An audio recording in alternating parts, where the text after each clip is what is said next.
Hello and welcome to Raptors Today. Randy Urban alongside Sherman Hamilton and Paul Jones talking about the Raptors' latest win, this time against the Charlotte Hornets, 126-96, another 30-point win against the team that they call the Charlotte Hornets. I'm not sure what they're doing over there, which we've talked about many times.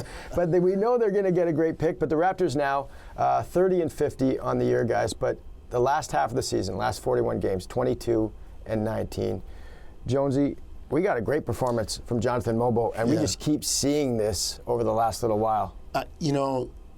That number is a very good number, 22-19 over 41 games, considering the situation where there were injuries, the mandate was still on development, and of course the schedule helped, but you can only play who they put in front of you, and you're above 500.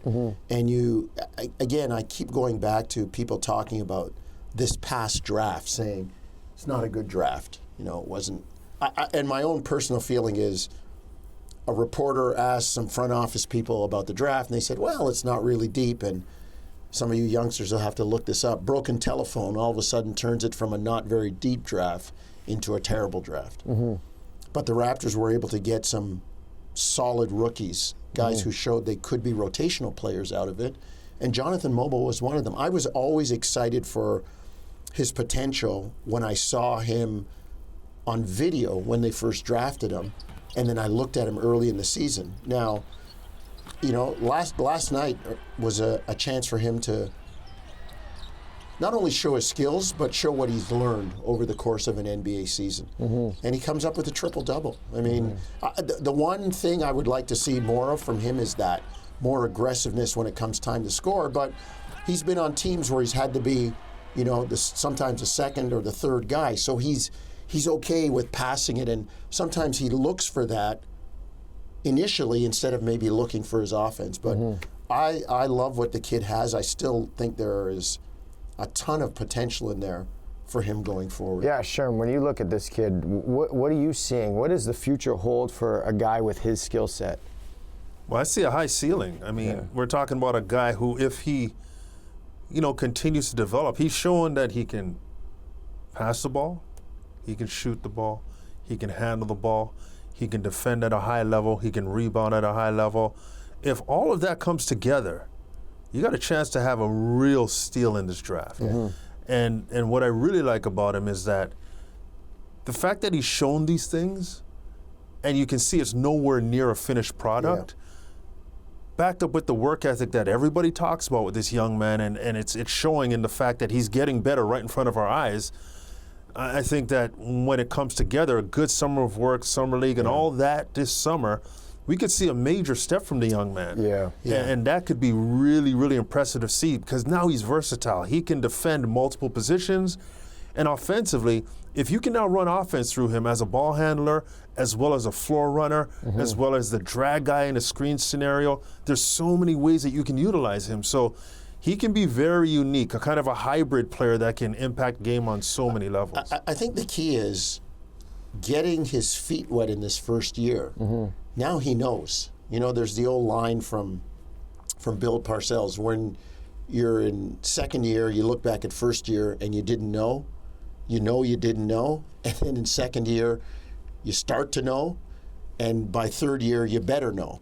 And I look at Mogbo, now that he's got his feet wet, and he knows what all the parts of the game are, things that he has to do and work on specifically, like Sherm said, I think you could see a really, really big jump. And, Scottie Barnes, his best friend on the team, they both kind of have that same type of versatile game where they can rebound the ball, they can score the ball, they can dish it as well. Scottie's got to play 2 more games to get to 65. He played well last night. I thought the threes that he made looked really good, really good coming out of his hand. I thought it was interesting the threes he made was after. I love to see when Scottie plays big boy ball. I love when he walks people down, gets into the lane.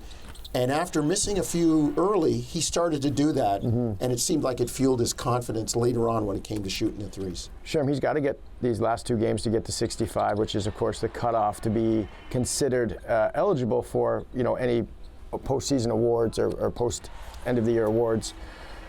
I like that. Like when teams are shutting everybody down, this is great for a young guy to show that, I want to play as many games as I can? Yeah, even if there is incentive, the fact is, we've talked about this, leadership from a young guy like Scottie has to come in multiple ways. It's not just what he does on the floor. We've seen his energy when he's not dressed and he's not in the lineup. He's still on the sidelines. He's still imploring teammates, encouraging teammates. But there's another part of this. In an era, as you mentioned, where players are resting, players are taking time off. When games don't seem to matter, and I use air quotes, they don't want to be on the floor necessarily in those moments. Scottie, as a young leader, has to show that he wants to play. He wants to be on the floor. He wants to be in these fights. Regardless of what's happening, if guys are dressing to play a game, he wants to be there for his teammates. And that's the kind of leadership that it gives you so much grace in tough situations that people will say, you know what, that guy was there when he didn't have to be. And he's there now. That's how you galvanize a team from a leadership perspective. And I think Scottie wanting to do that, even though, regular season awards might not be in the cards for him this year, there's no question about it. He is showing that he wants to play the game of basketball. And when you get that in a leader, I think that's a great element. I think it speaks to the proper habits you want to develop too. Yeah. And when you are tested in the fire, your habits, what you've been doing habitually comes out. And if you want to be on the floor, you're playing hard, you're always focused, and those things will come out later on. And I think it's great that he wants to do that. Good stuff, guys. And just going back to Jonathan Mogbo, he had the first triple-double by a rookie this season, and he spoke after the game. Let's listen in now. I feel like, our offense is very hard to guard, whether guys cutting very hard, screening actions, off-ball actions, everyone just moving out the ball. And I feel like, my teammates did a great job of that, and I just found them, and, they were scoring, so. I'm sure you've probably thought about your NBA rookie season for most of your life. Now that you're almost finished it, has it gone the way you expected? Has anything surprised you? It's been a great journey. Just every day, try not to take anything for granted. It's a blessing to be here at the end of the day. So just take it, day by day. And, it's a lot of learning experiences that, we go through. So, just trying to learn at the most and, just continue out the season. Hey, it's JYD. Thanks for watching the Raptors YouTube channel. Check out our latest videos and subscribe for more. Fine. Taken away by the Raps. On the run. Finch to JYD. Beautiful pass. Chuck, one of the things I'm noticing about this starting